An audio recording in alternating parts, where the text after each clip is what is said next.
అందరికీ నమస్కారం. ఈరోజు కథ ప్రేమ ఎంత మధురం, ఎపిసోడ్ 158, కాబోయే భార్య. ఇక స్టోరీలోకి వెళ్తే, ధాత్రి అందంగా అలంకరించుకొని అక్షయ్ని కలవడానికి ఆఫీస్కి బయలుదేరింది. కింద హాల్లోనే ఉన్న ఆమె తల్లి శకుంతల ధాత్రిని చూసి ఎక్కడికి వెళ్తున్నామని అడగగానే అక్షయ్ను కలవడానికి వెళ్తున్నానని సిగ్గుపడుతూ చెప్పింది ధాత్రి. ఆ మాట విన్న శకుంతల ముఖం వెలిగిపోయింది. వెంటనే సంతోషంగా, అక్షయ్ పెళ్లి గురించి మాట్లాడడానికి రమ్మని పిలిచాడంటే అర్థం అతను నిన్ను మనస్ఫూర్తిగా ఇష్టపడుతున్నాడనే కదా అని ఒక తల్లిగా కూతురు గురించి ఆనందపడుతూ అంది శకుంతల. ఆ మాటకు ధాత్రికి ఏం సమాధానం చెప్పాలో తెలియలేదు. కానీ బలవంతంగా నవ్వుతూ, నువ్వు నా గురించి కంగారు పడకమ్మా, నేను ఖచ్చితంగా వేద ఫ్యామిలీకి కోడల్ని అవుతాను అని నమ్మకంగా చెప్పింది. దాంతో ఆమె ఆనందంగా తలూపి, చూడు ధాత్రి, అక్షయ్ కొంచెం రిజర్వ్డ్గా ఉంటాడని నాకు తెలుసు, కానీ అతను చాలా మంచివాడని అందరూ అంటారు. నువ్వు వేద కుటుంబంలోకి కోడలుగా మంచి పేరు తెచ్చుకుంటే మన ఫ్యామిలీకి కూడా అది గర్వంగా ఉంటుంది అని చెప్పింది. అప్పుడు ధాత్రి నవ్వుతూ తలూపి, సరే మమ్మీ, నువ్వేం టెన్షన్ పడకు, అంతా సరిగ్గానే జరుగుతుంది అని అంది. దాంతో శకుంతల, సరే త్వరగా వెళ్ళు, అక్షయ్ కోసం ఎదురు చూస్తూ ఉంటాడు అంటూ ఆమెను దగ్గరుండి పంపించింది. దూరంగా వెళ్తున్న తన కూతుర్ని చూసి ఆమె అదృష్టానికి మురిసిపోయింది శకుంతల. అక్షయ్ను కలిసి మాట్లాడబోతున్నాననే సంతోషంలో ధాత్రి ఫాస్ట్గా డ్రైవ్ చేసుకుంటూ అతని ఆఫీస్కి వచ్చింది. అక్షయ్ ఆమెను పెళ్లి చేసుకోబోతున్నాడని అప్పటికే అక్కడ అందరికీ తెలిసి ఉండడంతో ఆమెను ఎవరూ అడ్డుకోలేదు. పైగా ఆమె కనిపించిన వెంటనే అందరూ గౌరవంగా చూడడం మొదలుపెట్టారు. అది చూసిన ధాత్రి గర్వంగా ఫీల్ అవుతూ నేరుగా అక్షయ్ క్యాబిన్కి వెళ్ళి డోర్ తెరిచింది. కానీ అక్కడ అక్షయ్ కనిపించకపోవడంతో ఆమె ఆశ్చర్యపోతూ, అక్షయ్ ఆఫీస్ టైంలో ఆఫీస్లో లేకుండా ఎక్కడికి వెళ్ళాడు? అతను ఎప్పుడూ వర్క్కి ఫస్ట్ ప్రయారిటీ ఇస్తాడు కదా, మరి ఈరోజు ఎక్కడికి వెళ్ళాడు అని అనుకుంటూ అటుగా వెళ్తున్న ఎంప్లాయీస్ని పిలిచి, మీ బాస్ ఎక్కడా అని అడిగింది. అతను వెంటనే ధాత్రిని చూసి గుర్తుపట్టి కొంచెం భయంగా, సార్ ఇందాకే బయటకు వెళ్ళారు మేడం అని చెప్పాడు. ఆ మాట విని ధాత్రి వెంటనే, ఎక్కడికి వెళ్ళారో తెలుసా అని అడిగింది. లేదు మేడం, ఈ విషయాలన్నీ బాస్ అసిస్టెంట్ అయిన త్రిపాఠి గారికి తెలుస్తాయి అని చెప్పాడు అతను. దాంతో ధాత్రి వెంటనే త్రిపాఠి క్యాబిన్ డోర్ తెరుచుకొని డైరెక్ట్గా లోపలికి వెళ్ళింది. లోపల త్రిపాఠి బిజీగా తన ముందున్న ఫైళ్లను చెక్ చేస్తూ ఉన్నాడు. మిస్టర్ త్రిపాఠి, అక్షయ్ ఎక్కడికి వెళ్ళాడో మీకు తెలుసా? లోపలికి వెళ్తూనే డైరెక్ట్గా అడిగింది ధాత్రి. ఆమె ఆఫీస్కి వచ్చిందని దూరంగా నుంచొని గమనించాడు త్రిపాఠి. అయినా కావాలనే బయటకు వెళ్లకుండా ఆగిపోయాడు. తమ బాస్ ఆమె వల్ల ఇబ్బంది పడుతున్నాడని త్రిపాఠికి బాగా తెలుసు. అందుకే ఆమెకు అంత మర్యాద ఇవ్వాల్సిన అవసరం లేదని అతను నిర్ణయించుకున్నాడు.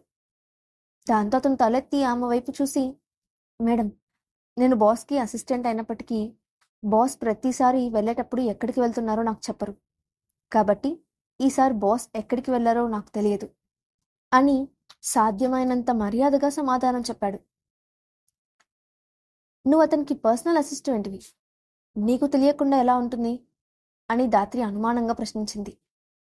ఆ మాటకు అతను, లేదు మేడం, నాకు తెలియదు, ఒకవేళ తెలిసినా నేను చెప్పకూడదు అని అన్నాడు.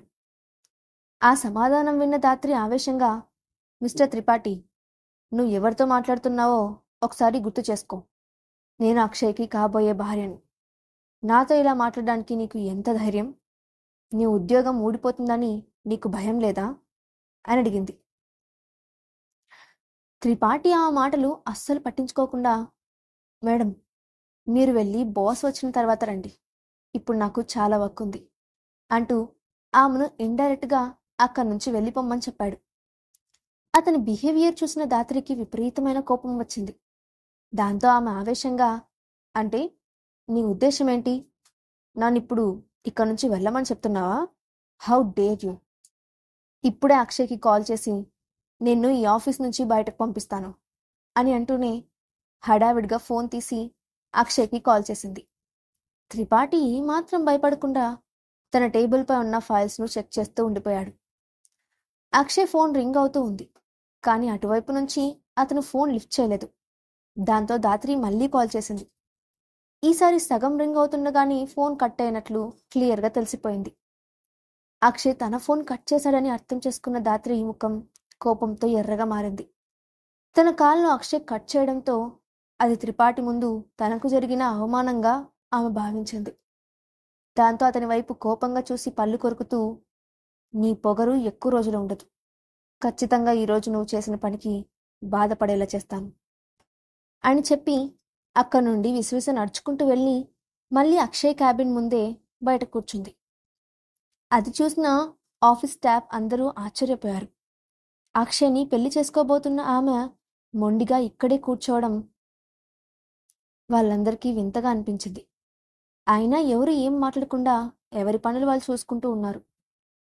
త్రిపాఠి కూడా ఆమె అక్కడ కూర్చోవడం చూసి కొంచెం చిరాకు పడుతూ, ఈమె మరీ విపరీతంగా ప్రవర్తిస్తోంది అని అనుకుంటూ ఆ విషయాన్ని మెసేజ్ చేసి అక్షయ్కి తెలియజేశాడు.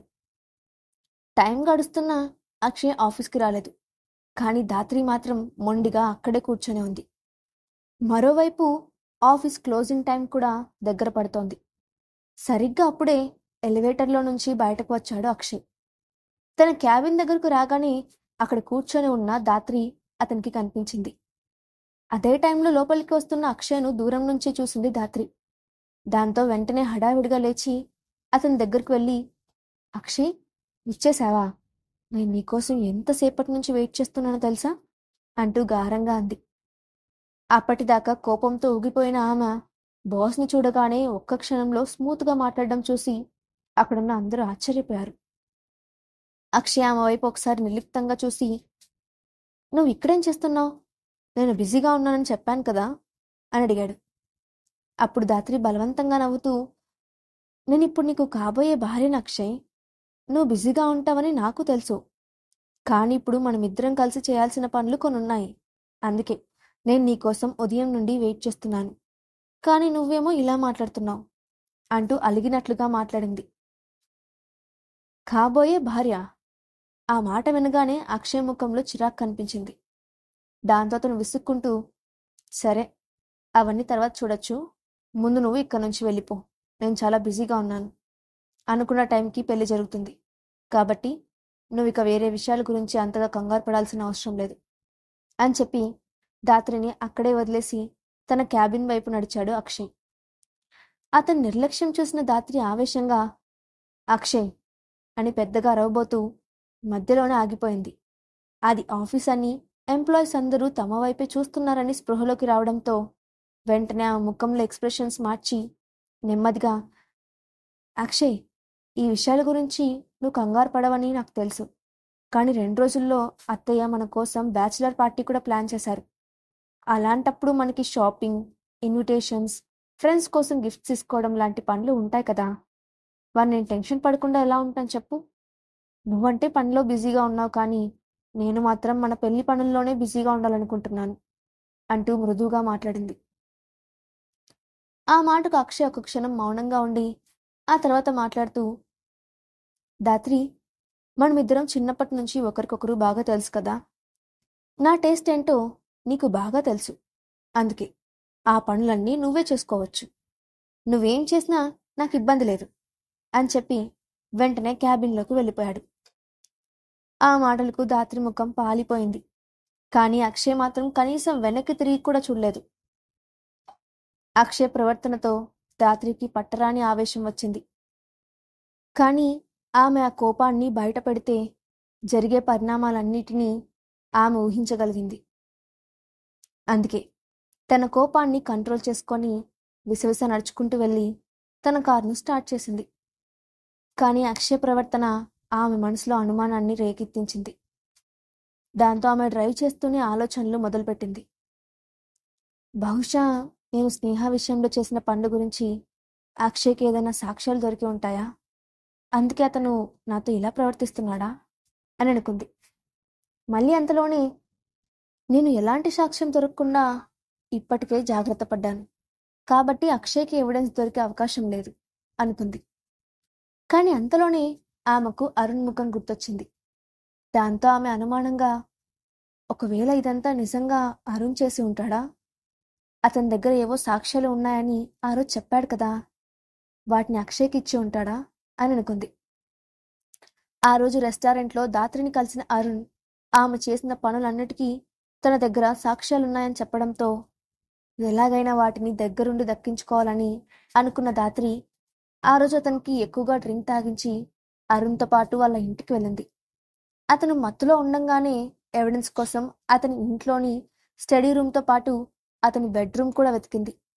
కానీ ఆమెకు ఎలాంటి ఆధారాలు దొరకలేదు. అందుకే ఇక వేరే దారి లేక ఆ రోజు ఉదయాన్నే అరుణ్ నిద్రలేచేసరికి వెళ్ళి అతని పక్కనే న్యూడ్గా పడుకొని అరుణ్ మత్తులో తనను అడ్వాంటేజ్ తీసుకున్నాడని అతన్ని నమ్మించి ఎమోషనల్గా అతన్ని లాక్ చేసి అక్షయ్కి విషయం చెప్పకుండా ఆపగలిగింది. కానీ ఇప్పుడు అతన్ని కాదని తాను అక్షయ్ను పెళ్లి చేసుకోబోతుండటంతో అరుణ్ తనపై కోపంతో వాటన్నిటినీ అక్షయ్కిచ్చి తన బండారం మొత్తం బయట పెట్టాడేమోనని ఆమెకు అనుమానం మొదలైంది. ఆ ఆలోచన రాగానే ఆమెకు అరుణ్పై విపరీతమైన కోపం వచ్చింది. అయినప్పటికీ తాను అరుణ్ను ఏమీ చేయలేనని దాత్రికి తెలుసు. అతని బ్యాక్గ్రౌండ్ అక్షయ్ బ్యాక్గ్రౌండ్కి ఏమాత్రం తీసిపోదు. అందుకే ఆమె పిడికిలు బిగించి తన కోపాన్ని కంట్రోల్ చేసుకుంటూ ఈ అరుణ్ని ఎలా వదిలించుకోవాలి అని ఆలోచిస్తూ ఇంటికి వెళ్ళింది. డైరెక్ట్గా తన స్టడీ రూమ్కి వెళ్ళిన ఆమె తన అసిస్టెంట్ను రమ్మని పిలిచింది. ఆమె కాల్ అందుకోగానే అతను హడావిడిగా ఆ రూమ్కి వెళ్ళాడు. అప్పుడు దాత్రి డైరెక్ట్గా పాయింట్కి వస్తూ, స్నేహ గురించి ఎంక్వైరీ చేయమని చెప్పాను, ఏమైనా తెలిసిందా అని అడిగింది. అప్పుడు అతను, మేడం, స్నేహ గారిని దాచిపెట్టిన వాళ్ళు ఎవరో కానీ చాలా సీక్రెట్గా దాచిపెట్టారు. మన వారు లొకేషన్ కనిపెట్టగలిగారు కానీ అక్కడికి చేరుకోవడానికి చాలా కష్టమని అనిపిస్తోంది అని అన్నాడు. ఆ మాటకు దాత్రి కూడా ఆలోచిస్తూ, నిజమే, వేద ఫ్యామిలీ ఒక పని చేసిందంటే దాన్ని కనిపెట్టడం అంత ఈజీ కాదు అని అనుకుంటూ, సరే, నాకు అర్థమైంది, మీరు కేవలం వాళ్ళని అబ్జర్వ్ చేస్తూ ఉండండి, ఏదైనా అవసరమైనప్పుడు ముందు నాకు చెప్పు, ఆ తర్వాత యాక్షన్ తీసుకోండి, ఆవేశంగా మీ సొంత తెలివితేటలు వాడొద్దండి అని ఆర్డర్ వేస్తున్నట్లుగా చెప్పింది. దాంతో అతను ఓకే మేడం అని అన్నాడు. సరే, ఇక నువ్వు వెళ్ళొచ్చు అంది దాత్రి. దాంతో అతను మరుక్షణంలోనే అక్కడి నుంచి మాయమయ్యాడు. అప్పుడు దాత్రి కళ్ళు ఏదో ఆలోచిస్తున్నట్లుగా దూరంగా చూస్తున్నాయి. ఆమె చూపులు దుర్మార్గంతో నిండిపోయాయి. మరోవైపు గదిలో ఉన్న స్నేహ యువన్ను దగ్గరగా కూర్చోబెట్టుకొని ఏదో కథ చెప్తోంది. ఈ మధ్య తన తండ్రి పెళ్లి వార్త చూసిన దగ్గర నుంచి యువన్ చాలా డల్ అయిపోయాడు. అక్షయ్ గురించి ఎక్కువగా మాట్లాడడానికి కూడా ఇష్టపడడం లేదు. ఆ న్యూస్ యువన్ మనసుకి గాయం చేసింది. స్నేహ అతన్ని మామూలు స్థితికి తీసుకురావడానికి ప్రయత్నిస్తూ ఉంది. తల్లి చెప్పే కథ వింటూ మెల్లగా నిద్రలోకి జారుకున్నాడు యువన్. దాంతో స్నేహ అతన్ని నెమ్మదిగా బెడ్పై పడుకోబెట్టి మెల్లగా గదిలో నుండి బయటకు వచ్చి డోర్ దగ్గరగా వేసింది. ఆ తర్వాత వెళ్ళి సోఫాలో కూర్చొని తన చేతిలో ఉన్న ఫోన్ వైపు మౌనంగా చూసింది. అక్షయ్ పెళ్లి గురించి న్యూస్ తెలుసుకోవాలని స్నేహకు ఆతృతగా ఉంది. ఎంత వద్దనుకున్నా ఆమె మనసు అక్షయ్ను వదులుకోవడానికి ఇష్టపడడం లేదు. దాంతో ఆమె నిస్సహాయంగా మొబైల్ ఓపెన్ చేసింది. సోషల్ మీడియాలో ఎక్కడ చూసినా అక్షయ్ దాత్రిల పెళ్లి గురించిన వార్తలే కనపడుతున్నాయి. వాళ్ళిద్దరూ బిజినెస్లో కానీ ఫ్యామిలీ బ్యాక్గ్రౌండ్స్లో కానీ ఒకరికి ఒకరు పూర్తిగా సరిపోతారని, మేడ్ ఫర్ ఈచ్ అదర్ అని పోస్టులు కనపడుతూనే ఉన్నాయి. వాటిని చూసి స్నేహకు లోపలే ఏదో తెలియని బాధ మొదలైంది. అయినా తనను తాను నిగ్రహించుకోవడానికి ప్రయత్నిస్తూ మొబైల్ ఆఫ్ చేయబోయింది. ఇంతలో ఆమెకు కనిపించిన లేటెస్ట్ న్యూస్ ఆమెను మళ్ళీ ఫోన్ వైపు చూసేలా చేసింది. అది కొంచెం సేపటి క్రితమే అక్షయ్ అసిస్టెంట్ త్రిపాఠి స్వయంగా పోస్ట్ చేసిన న్యూస్. దాంతో స్నేహ ఇంట్రెస్టింగ్గా ఆ పోస్ట్ చదవడం మొదలుపెట్టింది. అందులో అక్షయ్ దాత్రిల బ్యాచులర్ పార్టీ మరో 2 రోజుల్లో జరగబోతుందని న్యూస్ షేర్ చేస్తూ వెన్యూ అడ్రస్ కూడా షేర్ చేశారు. అది చూడగానే అప్పటిదాకా ఆమె కళ్ళ వెనుకే దాగిన కన్నీళ్లు ఒక్కసారిగా బయటకు ఉప్పొంగాయి. ఆమె పోస్ట్ చూస్తున్నంతసేపు బాధను ఓర్చుకోలేకపోతోంది. దాంతో ఆమెకు అక్షయ్పై చిన్నగా కోపం మొదలైంది. ఇప్పటి వరకు అక్షయ్ కేవలం తన తల్లిదండ్రుల బలవంతాన ఈ పెళ్లి చేసుకుంటున్నాడని అనుకుంది. కానీ ఇప్పుడు స్వయంగా అతని అసిస్టెంట్ ఆ వెడ్డింగ్ అప్డేట్స్ను ఇంట్రెస్టింగ్గా పోస్ట్ చేస్తూ బ్యాచులర్ పార్టీ కూడా చేసుకోవడం చూస్తుంటే ఈ పెళ్లికి అక్షయ్ కూడా రెడీగానే ఉన్నాడని అనుకుంది. దాంతో ఆమెకు తెలియకుండానే ఆమె మెదడు వెన్యూ అడ్రస్ను నోట్ చేసుకుంది.